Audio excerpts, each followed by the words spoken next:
বন্ধুরা, আপনারা কি জানেন, মেয়েরা ছেলেদের কোনো জিনিসটি দেখে সবথেকে বেশি আকর্ষিত হয়। যদি আপনারা জানতে পারেন, তাহলে মেয়েদের ইমপ্রেস করা আপনার পক্ষে খুব একটা কঠিন কাজ নয়। যে কোনো মেয়েকে খুব সহজেই আপনি নিজের দিকে আকর্ষণ করতে পারবেন। আর এই টিপস জানার আগ্রহ সব ছেলেদেরই থাকে। আমরা প্রত্যেকেই জানি যে ছেলেরা কোনো সুন্দরী মেয়ে দেখলেই তার দিকে ড্যাব ড্যাব করে তাকিয়ে থাকে, চোখই ফেরাতে পারে না। তবে এটা কোনো সমস্যা নয়, এটা একটা ন্যাচারাল ব্যাপার। কিন্তু ছেলেরা মেয়েদের দিকে তাকিয়ে থাকলেও মেয়েরা কিন্তু ছেলেদের দিকে ঘুরেও তাকায় না। তবে হ্যাঁ, একেবারেই যে তাকায় না এটা কিন্তু সম্পূর্ণ ভুল কথা। মেয়েরাও কিন্তু ছেলেদের দিকে তাকায়, তবে মেয়েরা সেটা ছেলেদের বুঝতে দেয় না। তাই অনেক ছেলেই ভাবে, ধুর, আমার ভাগ্যটাই খারাপ, কোনো মেয়েই আমার দিকে তাকায় না।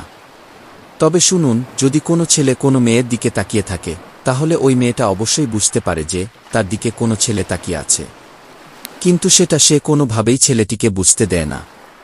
তাই আজকের ভিডিওতে আমি আলোচনা করব যে প্রথম দেখায় মেয়েরা ছেলেদের দিকে আসলে সে কি দেখে।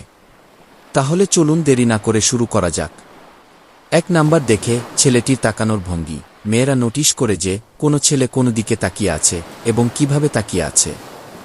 কারণ মেয়েরা যদি কোনো ছেলের দিকে তাকায়, তাহলে সবার প্রথমে তার চোখের দিকে দেখে।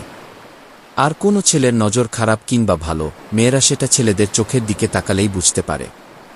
মেয়েরা কিন্তু ছেলেদের তাকানোর ভঙ্গি দেখেই তার ক্যারেক্টার সম্বন্ধে অনুমান করতে পারে। কারণ কোনো মানুষের তাকানোর ভঙ্গি অথবা স্টাইল দেখেই বোঝা যায় মানুষটা আসলে কেমন। আমার এই কথাটা শুনে অনেকেই হয়তো প্রশ্ন করবে যে মেয়েরা তো ক্যারেক্টারলেস ছেলেদেরকেই বেশি পছন্দ করে, তাহলে ক্যারেক্টার ভালো দিয়েই বা কী হবে? হ্যাঁ, এটা অনেকটাই সত্যি, কিন্তু সেই ভালোবাসা কখনোই সত্যি ভালোবাসা নয়।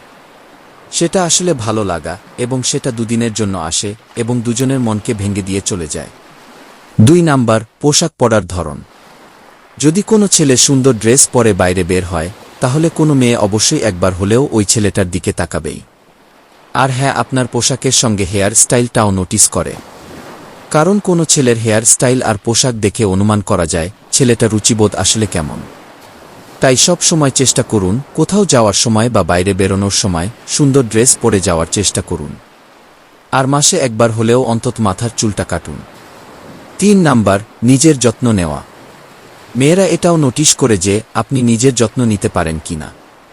আপনি যদি আপনার নিজের যত্ন না নিতে পারেন, তাহলে আপনি কোনো মেয়ের যত্ন নিবেন কি করে?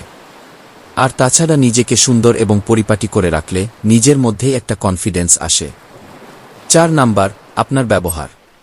কোনো মেয়ে যদি কোনো ছেলের দিকে তাকায় আর তাকিয়ে এটাই দেখে যে সেই ছেলেটা আশেপাশে মানুষের সাথে কেমন ব্যবহার করছে। আপনি যদি কারো সাথে খারাপ ব্যবহার করে থাকেন, মেয়েরা সেটাও বুঝতে পারবে। আর আপনি যদি কারোর সাথে ভালো ব্যবহার করে থাকেন, তাহলে সেটাও মেয়েরা নোটিশ করবে। তাই সব সময় চেষ্টা করবেন কোনো মেয়েকে পটাতে হলে তার সঙ্গে অন্তত ভালো ব্যবহার করতে। মনে রাখবেন, আপনার ব্যবহারই আপনার পরিচয়, আপনার মানসিকতার পরিচয়। 5 নাম্বার, হাসি। একটা কথাও সব সময় মনে রাখবেন, মুখে সৌন্দর্য ফোটায় তার হাসিতে। আর মেয়েরা ঠিক এই জিনিসটাই দেখে একটা ছেলের হাসি কেমন। মেয়েরা সব সময় হাসি খুশি ছেলেদেরই পছন্দ করে। তাই নিজের খুশি হোক বা অন্যের খুশিতে হাসতে শিখুন। মনোবিজ্ঞান অনুসারে মেয়েরা সব সময় শিশুর মতো আচরণ করতে পছন্দ করে। তারা প্রায়শই তাদের রোমান্টিক মেজাজে শিশুর মতো কথা বলে। মেয়েরা কখনোই অন্য কোনো মেয়েদের সে নিজে যে পোশাক পরেছে সেই পোশাকে দেখতে পছন্দ করে না। মেয়েদের মতে নীল রঙের ড্রেস ছেলেদের কাছে বেশি আকর্ষণীয় দেখায়। মেয়েরা তাদের সঙ্গীদের কাছ থেকে মনোযোগ এবং প্রশংসা পেতে পছন্দ করে। মেয়েরা ছেলেদের থেকে অনেক বেশি স্মার্ট হয়, কারণ সপ্তম ইন্দ্রিয় তাদের সবসময় তাদের মুখোমুখি হওয়া ব্যক্তির উদ্দেশ্যে অধ্যয়ন করতে সাহায্য করে। মেয়েরা সুন্দর উপহার পেতে বেশি পছন্দ করে, বিশেষ করে যে জিনিসগুলো সে নিজে কেনার পরিকল্পনা করেছিল। মেয়েরা তাদের সংবেদনশীল এবং যত্নশীল প্রকৃতির হওয়ার কারণে ছোটখাটো বিষয়েও অনেক বেশি কান্না করে। যখন কোনো মেয়ে আপনার সাথে কোনো সমস্যা নিয়ে আলোচনা করে, তার মানে সে আসলে চায় যে আপনি তাকে সেই পরিস্থিতিতে সাহায্য করুন। কথাগুলো ভালো লাগলে একটা লাইক দিয়ে কমেন্ট বক্সে আপনাদের মতামত জানাবেন কমেন্ট করে। আর যারা নতুন আছেন তারা অবশ্যই চ্যানেলটিকে সাবস্ক্রাইব করে পাশে থাকুন পরবর্তী ভিডিওর জন্য। এত সময় পাশে থাকার জন্য মোটিভেশন 93 চ্যানেলে পক্ষ থেকে আমার সকল বন্ধুদের অফুরন্ত ভালোবাসা।